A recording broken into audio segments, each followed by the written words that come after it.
Assalamualaikum warahmatullahi wabarakatuh.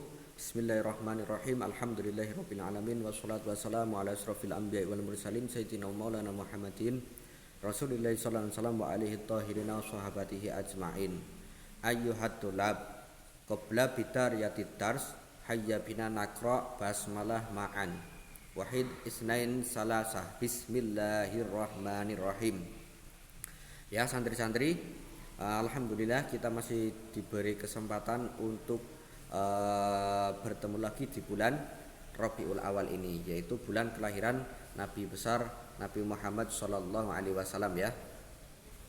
Pada bulan ini, tepatnya nanti pada tanggal 12 Rabiul Awal, itu manusia paling agung, paling mulia di dunia ini, di antara berbagai makhluk, di antara berbagai ciptaan Tuhan dilahirkan, yaitu Nabi Muhammad Sallallahu Alaihi Wasallam, bulan Mulud atau bulan Rabiul Awal. Maka dari itu kita disunahkan memperbanyak amal kebaikan, baik bersolawat, bersedekah maupun yang lainnya.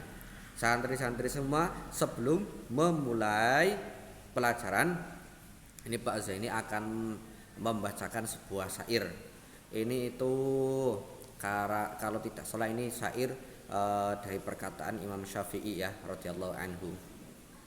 Imam Syafi'i pernah berkata, al ilmu syaitun wal kitabahu qaituhu qajid suyudaka bil hibalil wasaqi faminal hamaqa ang tasida ghasalatan wa tatrukaha bainal khalaiq taliqah ya. Itu perkataannya seperti itu. Artinya itu ilmu adalah buruan, sedangkan tulisan adalah pengikatnya, maka ikatlah buruanmu dengan ikatan yang kuat. Nah, jadi ilmu itu diibaratkan sebagai hewan buruan. Artinya kita sudah mencari dengan susah payah hewan buruan tersebut atau ilmu tersebut, maka setelah mendapatkannya ikatkanlah agar tidak hilang. Bagaimana cara mengikatnya? Yaitu dengan menulisnya. Qajid suyutaka bil hibal ya. Kemudian perumpamaannya itu seperti ini. Adalah sebuah kebodohan. Faminal hamaqah ang tasidah ghasalatan.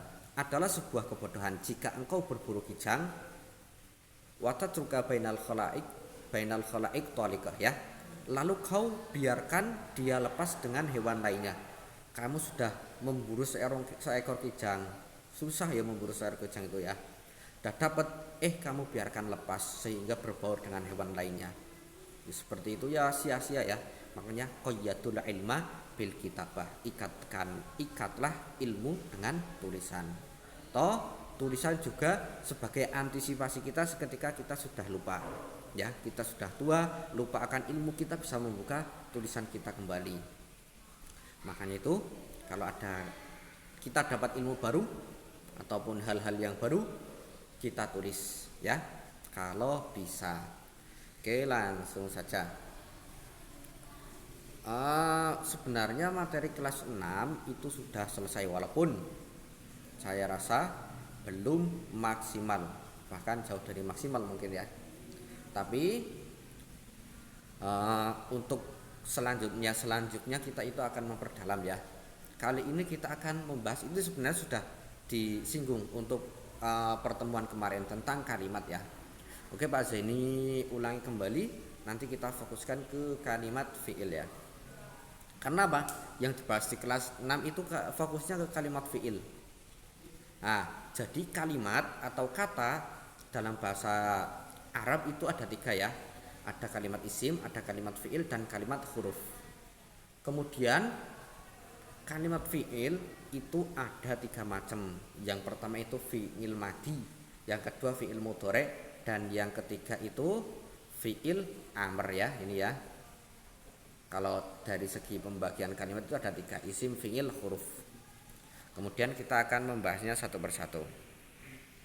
Nah, yang pertama, pengertiannya. Kalimat isim. Kalimat isim adalah kalimat yang menunjukkan suatu makna yang ada di dalam zatnya dan tidak disertai waktu. Maksud? Saya rasa enggak. Nah, maksudnya gini, kalimat isim itu kalimat yang menunjukkan sesuatu yang ada dirinya. Contohnya apa? Contohnya itu masker ya, masker. Nah, masker itu menunjukkan pada dirinya kalau ini itu masker, tapi tidak bersertaan dengan waktu atau zaman.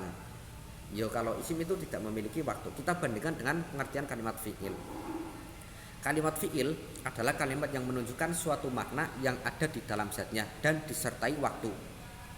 Atau dalam bahasa Arabnya itu madallah ala maknan fi nafsiha waqtaronat bizamanin ya. Kalau ini walam yaktarin bizamanin kalau yang isim. Kalau bahasa Arabnya. Nah, itu perbedaan yang mendetail itu antara kalimat isim dan fi'il itu ini. Kalau kalimat isim itu tidak memiliki waktu. Misalnya buku ya.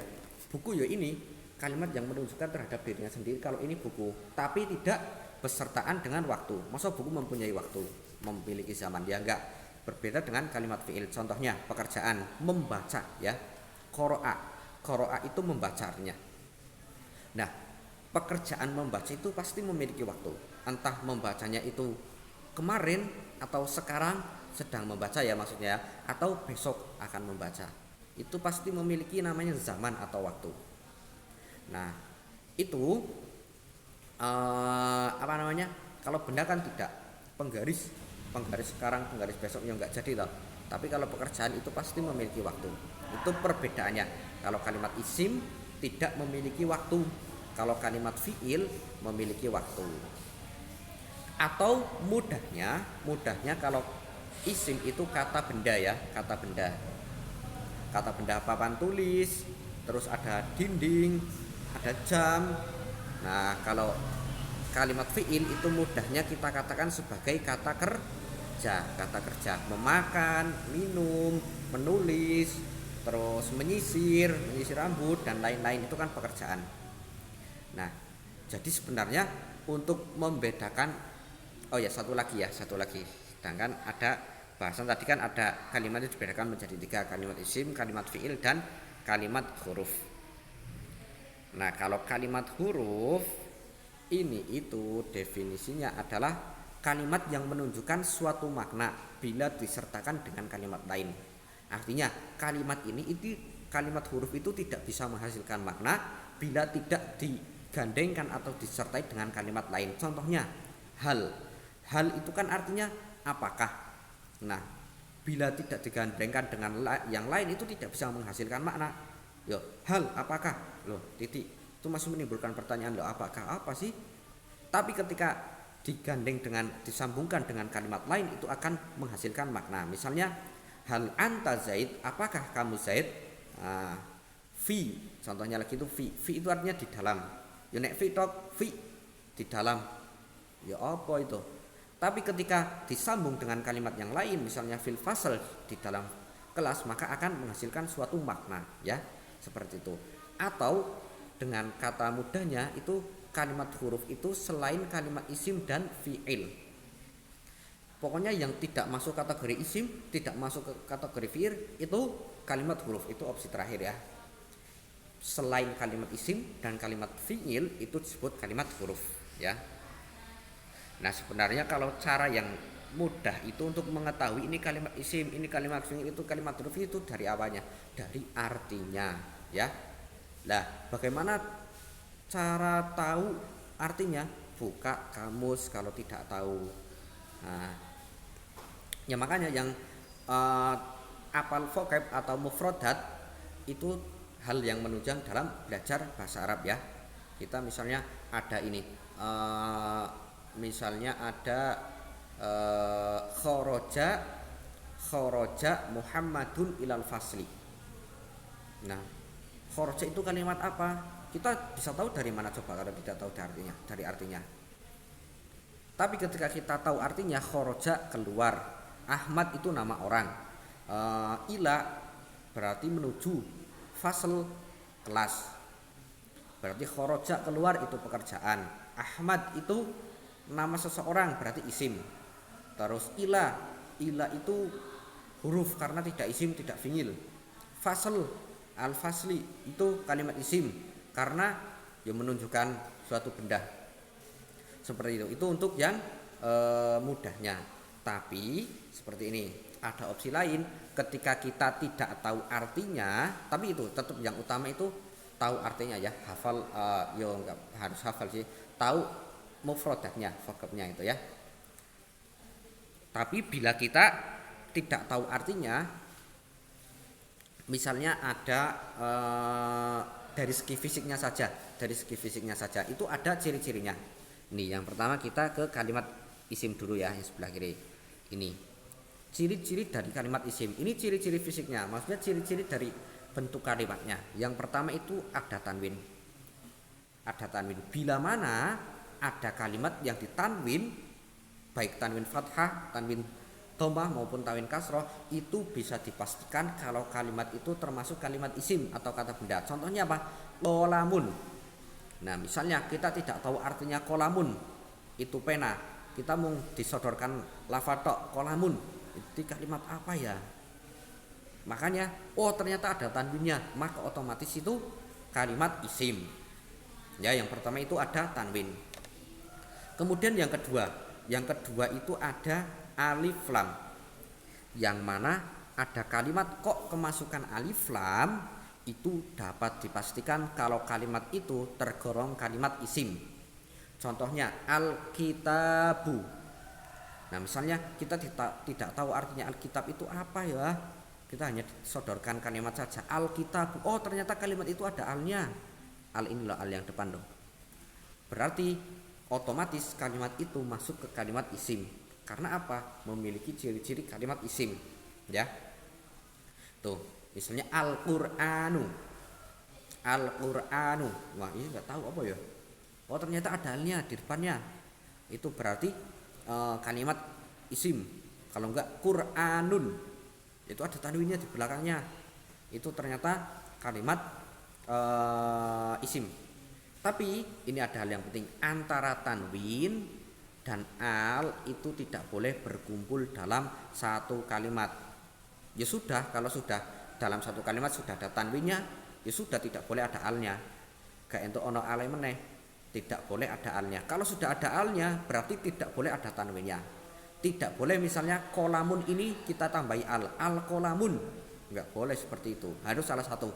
Kalau nggak kolamun ya al kolamu, ya.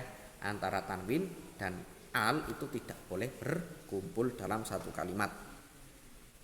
Kemudian yang ketiga itu kemasukan huruf jar.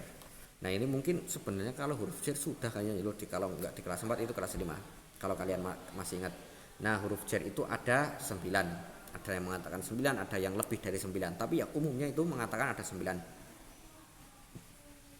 Apa saja itu? Yang pertama itu min. Contohnya azhabu ilal fasli minal bait ilal fasli. Saya keluar saya adhabu saya pergi. Saya pergi minal bait dari. Nah, min ini minal bait artinya dari. Minal bait dari rumah, ila. Kemudian yang kedua ila ya.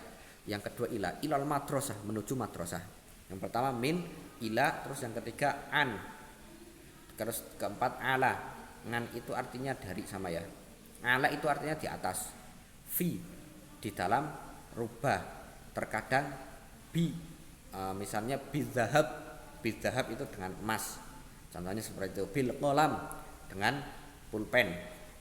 Kemudian kaf itu contohnya ya kal qiraah seperti membaca, kasaburo seperti papan tulis, li ada yang lam ya, lam itu misalnya li Ahmad berarti untuk Ahmad. Nah, bila mana ada kalimat kok kemasukan salah satu dari ini, min ila an ala fi ruba bakaf lam, itu nanti kalimat itu dapat dipastikan kalau kalimat tersebut itu kalimat isim. Gak apa-apa, ini kalian setidaknya pernah dengar. Gak tahu, ini hanya pelajaran tambahan saja ya. Tapi gak apa-apa, pernah dengar. Kemudian yang kedua itu pembahasan dari kalimat isim. Contohnya ya, ini ilal madrasah tadi sudah, menuju madrasah.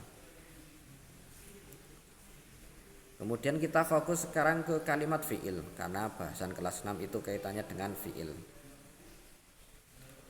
Fi'il. Nah ini. Nah, tadi sudah ya bahwasannya fi'il itu ada 3. Yang pertama itu fi'il madi yang menunjukkan makna lampau.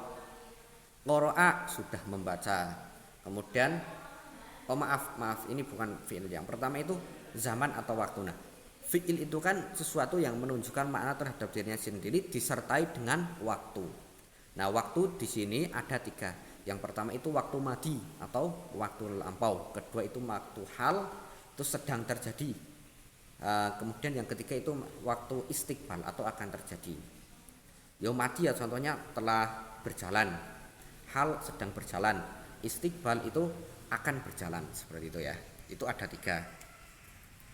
Kemudian kita ke ciri-cirinya, ke ciri-ciri kalimat fi'il. Ini seperti tadi ya, bila tidak tahu artinya itu berarti kita melihat ciri-ciri fisik atau ciri-ciri lafadznya. Yang pertama itu qad harfiah.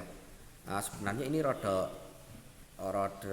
ya udah nggak apa-apa. Ini buat sekedar pengetahuan saja. Yang pertama itu qad harfiah.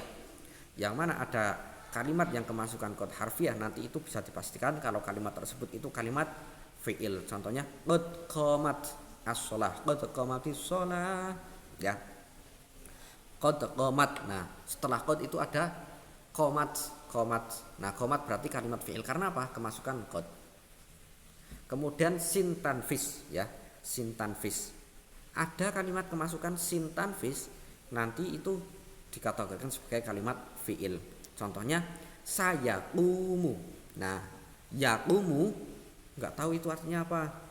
Tapi kok bisa kemasukan sin menjadi sayaqumu. Berarti otomatis kalimat itu akan dinamakan kalimat fi'il. Sayaqumu itu artinya akan berdiri. Kemudian saufa taswif. Saufa ta'lamun. Kalla saufa ta'lamun. Ta'lamun itu kita enggak tahu artinya. Ini kalimat apa ya? Kok bisa kemasukan saufa? Maka kalimat itu dinamakan kalimat fi'il. Kalla saufa ta'lamun. Nah, ta'lamun itu berarti kalimat fi'il karena kemasukan saufa. Kemudian yang keempat itu ada tak taknis. Tak taknis itu ya yang tak yang menunjukkan perempuan. Contohnya itu qaraat Fatimah. Contohnya misalnya ya. Qaraat Fatimah. Qaraat setelah membaca Fatimah telah membaca. Nah, karena kalimat tersebut bisa kemasukan tak taknis maka dinamakan kalimat fi'il. Kemudian pembagian fi'il itu ada 3 ya. Yang pertama itu fi'il madi yang menunjukkan makna lampau. Ciri-ciri fi'il madi itu apa saja? Nih, yang pertama itu biasanya berharokat fathah akhirnya. Contohnya qara'a dzahaba kataba. Qara'a telah membaca, dzahaba telah pergi, kataba telah menulis ya. Itu biasanya di fathah akhirnya. Kemudian menerima tak taknis. Nah, tadi kan ada ciri-ciri fi'il itu tak taknisnya. Yang menerima tak taknis itu fi'il madi. Berarti yang mana bila mana ada kalimat fi'il kemasukan tak taknis itu zamannya madi atau lampau. Qaraat Fatimah telah membaca. Kemudian fi'il mudhari yang menunjukkan pekerjaan yang sedang atau akan terjadi. Nah, kalau fi'il mudhari itu zaman atau waktunya itu 2. Sedang terjadi atau akan terjadi. Misalnya yaqumu itu sedang berdiri atau akan berdiri. Lah terus cara membedakannya yang sedang atau yang akan terjadi bagaimana? Itu tergantung konteks dari kalimatnya. Ya. Enggak mesti kalau konteks kalimatnya ini sedang membahas ini berarti cocoknya ini, kalau ini cocoknya ini, bebas. Ciri-cirinya apa? Nah, kalau fi'il mudhari itu diawali dengan huruf mudharaah. Itu ada kemarin kita bahas. Huruf mudharaah itu ada 4. Huruf ana itu atau hamzah, nun, ta, ya. Contohnya aktubu, naktubu, taktubu, yaktubu. Seperti itu ya. Itu fi'il mudhari. Ciri-cirinya yang pertama itu diawali dengan huruf mudharaah. Terus yang kedua itu huruf akhirnya di dhammah. Aktubu, naktubu, taktubu, yaktubu. Nah, semuanya di dhammah. Itu ciri-cirinya dari segi fisiknya ya, dari bentuk kalimatnya. Kemudian yang ketiga itu fi'il amr. Fi'il amr itu zamannya itu istiqbal, akan datang. Karena apa? Fi'il amr itu menunjukkan kalimat perintah. Karena kalimat perintah kan pekerjaannya itu terakhir. Contohnya misalnya Pak Zaini memerintahkan baca halaman ini. Nah, perintah dulu Pak Zaini memerintah dulu, baru pekerjaannya itu setelah adanya perintah. Makanya itu zamannya fi'il amr atau kata perintah itu zamannya itu istiqbal atau akan terjadi. Ciri-cirinya apa? Biasanya huruf akhirnya disukun. Ya, kalau fi'il amr contohnya iqra, bacalah, idhab, pergilah, uktub, tulislah. Itu biasanya disukun. Nah, sebenarnya dari segi satu kalimat atau satu kata kerja itu bisa dirubah ke zaman madi maupun zamannya fi'il mudhari ataupun zamannya amr. Contohnya nih, kataba ini fi'il madi. Berarti telah kataba apa? Menulis. Kemudian yaktubu ini fi'il mudhari. Karena diawali oleh huruf mudhari'ah, berarti artinya sedang menulis atau akan menulis. Kemudian uktub, bacalah, berarti otomatis fi'il amr karena menunjukkan perintah. Nah, ini kan satu lafaz itu, satu kalimat itu bisa dirubah ke berbagai macam bentuk. Malah sebenarnya ada banyak lagi. Kalau itu kalian pengen tahu lengkapnya itu belajar tasrif ya, ilmu sorof, ilmu tasrif itu nanti bisa. Misalnya kataba yaktubu, kataban wa maktaban, fahuwa katibun wa dzaka maktubun, uktub la taktub, maktabun miktabun. Nah, itu satu kalimat itu bisa dirubah menjadi 12-an lebih bentuk. Itu kalau kalian mempelajari ilmu sorof ya, suatu saat semoga kalian bisa mempelajarinya. Gak apa-apa, yang namanya belajar itu yuk dari lahir sampai meninggal. Qara'a yaqra'u iqra, qara'a telah membaca, yaqra'u sedang atau akan membaca, iqra bacalah, dzahaba yadhabu idhab, seperti itu tadi sudah ya. Kemudian dibukukan itu ada pembahasannya ya, pembahasannya itu ada. Nah, ini fi'il madi, nanti kalian bisa baca di halaman 7 tuh. Kalau masing-masing domir itu ada penjelasannya. Kalau domir a itu menunjukkan saya, kalau domir ta itu menunjukkan kamu, kalau domir ya menunjukkan dia, kalau domir nun berarti menunjukkan kita. Nah, kalau ini huwa, hiya, anta, anti, ana, nahnu. Sekalian belajar baca sendiri. Misalnya hamdan yastaiqidu minan naum, berarti yang hamdan telah yastaiqidu bangun dari tidur. Berarti hamdan kan dia, yang dibahas itu dia. Seperti itu. Kemudian ini juga ini dibaca sendiri nanti. Kalau nggak paham nanti ditanyakan ke Pak Zeni saja. Ana usolli sub. Kalau ana itu menunjukkan saya. Kemudian ini fi'il mudhari ada yang nahnu, huma, hum. Nah, ini bisa dibaca juga di halaman berapa ini? 18. Kemudian ini ada fi'il amr yang digunakan untuk memerintah. Kalian juga bisa dibaca halaman 40. Ya Muhammad iftah al-kitab, wahai Muhammad bukalah bukumu. Contohnya iftah, makanya itu perintah ya. Kemudian ada lagi. Nah, ini fi'il madi, bentuk kata kerja yang lampau, menunjukkan pekerjaan yang telah dilakukan ya, yang telah dilakukan.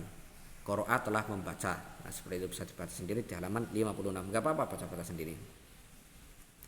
Nah, tujuannya apa Pak Zeni kok meloncat-loncat dalam pembahasan ini?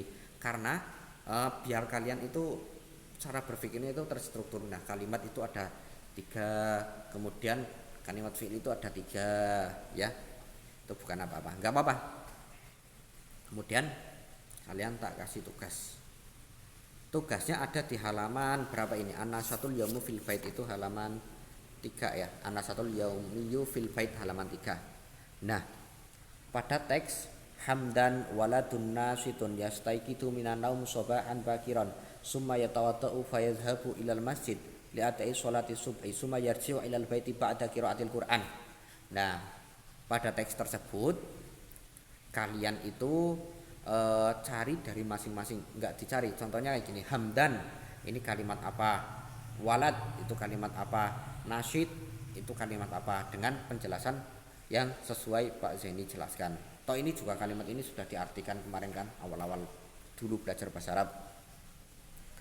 Tuh ya, itu tugasnya.